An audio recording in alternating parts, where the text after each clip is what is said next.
Hi everyone, welcome back to the channel. I've got something a little different for you today. As I usually do, I review one-off things that I've seen, or obviously the football or anything like that. Today I'm going to delve about a little bit into the past. I'm going to give you my top 5 festive Christmas films to get you into the spirit of Christmas. These are not necessarily the best Christmas films made of all time. Some of these films aren't particularly good, but just for me, they hit a good nostalgic point that kind of get me in the Christmas spirit. Also, these are films I'm going to lay one at. Die Hard is not on this list. Everyone says Die Hard's the best Christmas film ever. Die Hard is a film set at Christmas, not a movie about Christmas. Completely different. So there's no Die Hard, there's no Batman Returns, there's no films that set in and around the Christmas period. These are films that are about Christmas and deal with the festivities of this sort of time of the year, not films that are set here. There's difference. There's no Die Hard, no Batman Returns, nothing like that. Anyway, so we started off with number 5.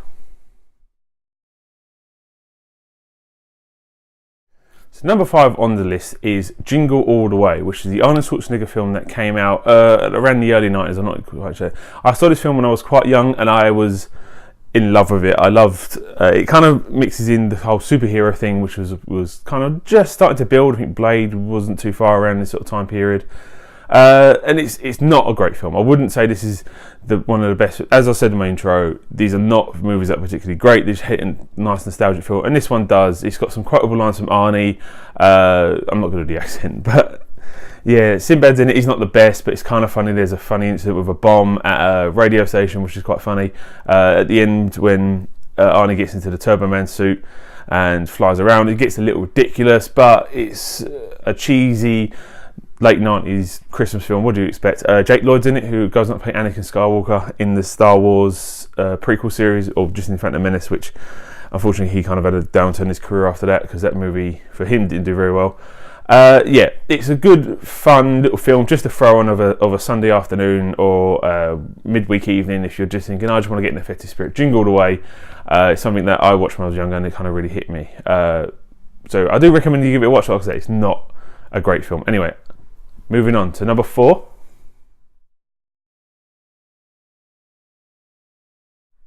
So number 4 is Scrooged, the Bill Murray kind of modern for the time adaptation of the Christmas Carol, which is obviously the Ebenezer Scrooge visited by 3 ghosts.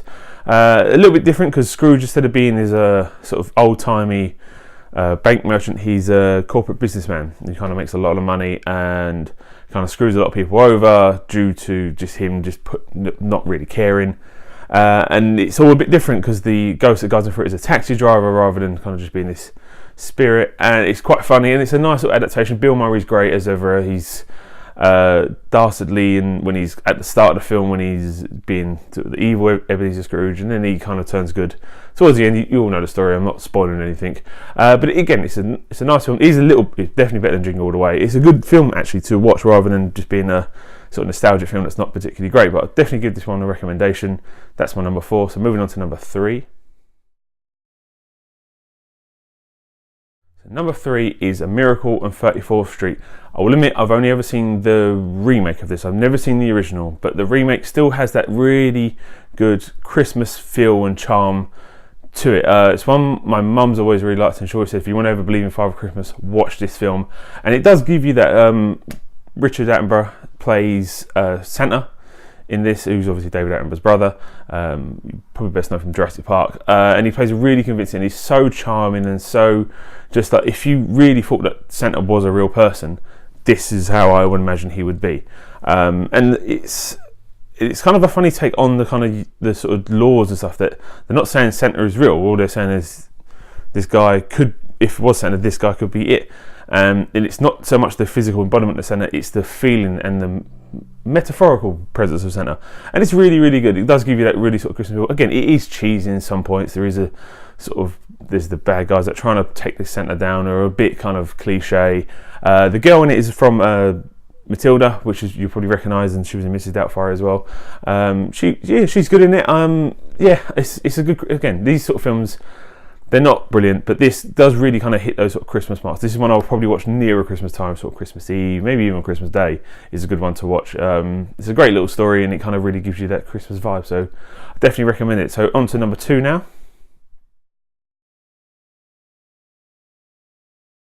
Number 2 is got to be Muppets: A Christmas Carol. This is again another retelling of the Christmas Carol story by Charles Dickens, similar to Scrooge, but then this is with all the Muppetness that you would want from a Muppets movie. Obviously, they replace a lot of the main characters with Muppets, apart from Scrooge, which is played by Michael Caine, who plays it really, really straight in this film. He's no sort of wink at the camera, doesn't do a lot of jokes and stuff. He kind of plays it as a very dramatic role, which was really well done. Offset to all the craziness that comes with the Muppets. You've got the two old heckling guys as Robert and Jacob Marley, who are really good at the start, cracking their usual sort of one-line jokes. Gonzo plays Charles Dickens, who narrates the film, as well as Rizzo the Rat, who doesn't really play anyone apart from Rizzo. Their backwards and forwards is really funny throughout the film. There's some slapstick stuff, but it's really well timed and really well executed.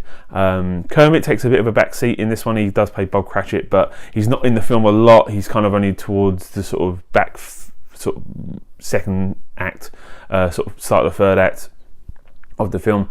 So the main obviously focus is Michael Caine. Scrooge was a big star at the time, but the songs are really great. The performances are all really good. The Muppets are all really funny, as they would do. They were kind of hitting their real big stride sort of film wise at this sort of time period. This and Treasure Island came out around the same sort of time, which was another big hit for them as well. This is 100% a recommendation you'd probably watch on Christmas Day with all the family round. A little bit, I'd say it's a before dinner movie. Like, you have open your presents, have a little bit of snacks as dinner's getting ready, stick this on. It's a nice quick hour and 20-minute film that you can just breeze through, and it's really kind of really puts the feelings in, and it's definitely 100% one I would recommend that you go ahead and watch. Okay, so without further ado, my number 1 Christmas film of all time is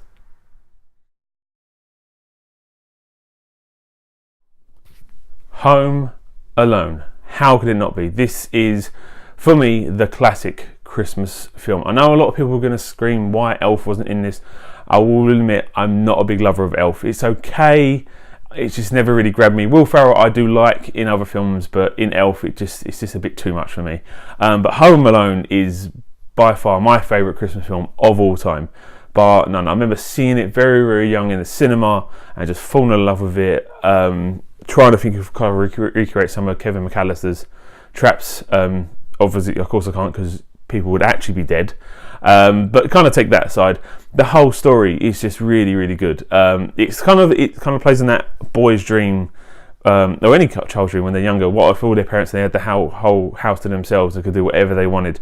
And at the start, he kind of does it. He extracts the house. He kind of eats all the ice cream, watches whatever he wants. But eventually, obviously, you start to see that a boy does still need his family, does still need his mum and his dad, and as much as he doesn't like them, his family are still the most precious thing to him, that he would want around him on Christmas rather than kind of being on his own.